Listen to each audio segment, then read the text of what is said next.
This is Sermon 35, and it's the purpose of affliction, paper 14851.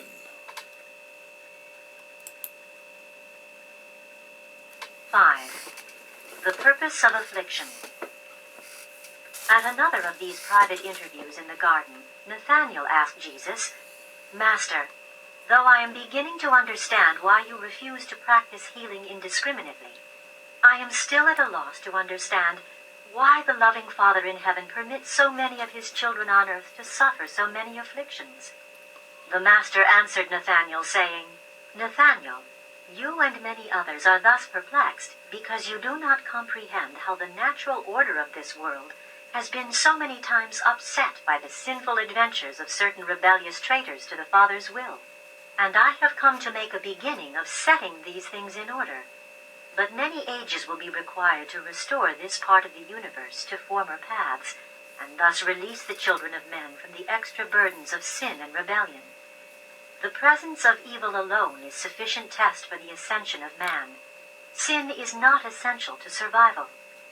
But, my son, you should know that the Father does not purposely afflict his children. Man brings down upon himself unnecessary affliction as a result of his persistent refusal to walk in the better ways of the divine will. Affliction is potential in evil, but much of it has been produced by sin and iniquity.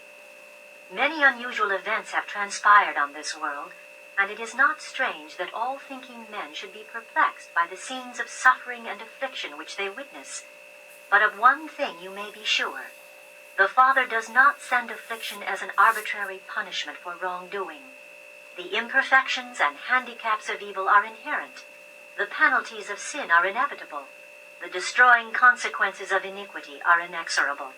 Man should not blame God for those afflictions, which are the natural result of the life which he chooses to live.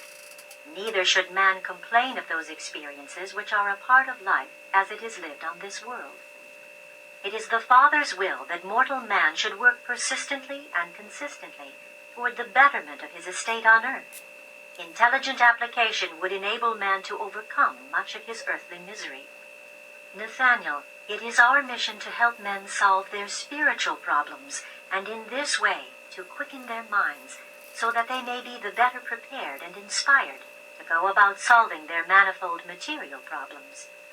I know of your confusion as you have read the Scriptures. All too often there has prevailed a tendency to ascribe to God the responsibility for everything which ignorant man fails to understand. The Father is not personally responsible for all you may fail to comprehend. Do not doubt the love of the Father just because some just and wise law of his ordaining chances to afflict you, because you have innocently or deliberately transgressed such a divine ordinance. But Nathanael, there is much in the Scriptures which would have instructed you if you had only read with discernment.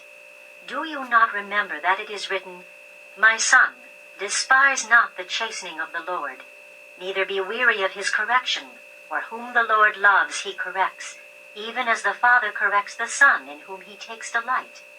The Lord does not afflict willingly. "Before I was afflicted I went astray, but now do I keep the law." Affliction was good for me, that I might thereby learn the divine statutes. I know your sorrows. The eternal God is your refuge, while underneath are the everlasting arms.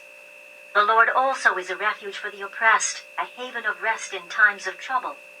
The Lord will strengthen him upon the bed of affliction. The Lord will not forget the sick. As a father shows compassion for his children, so is the Lord compassionate to those who fear him. He knows your body. He remembers that you are dust. He heals the broken-hearted and binds up their wounds. He is the hope of the poor, the strength of the needy in his distress, a refuge from the storm and a shadow from the devastating heat. He gives power to the faint, and to them who have no might he increases strength. A bruised reed shall he not break, and the smoking flax he will not quench. When you pass through the waters of affliction, I will be with you.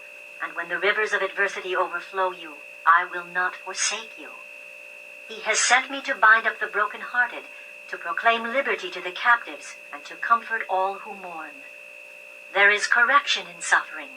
Affliction does not spring forth from the dust.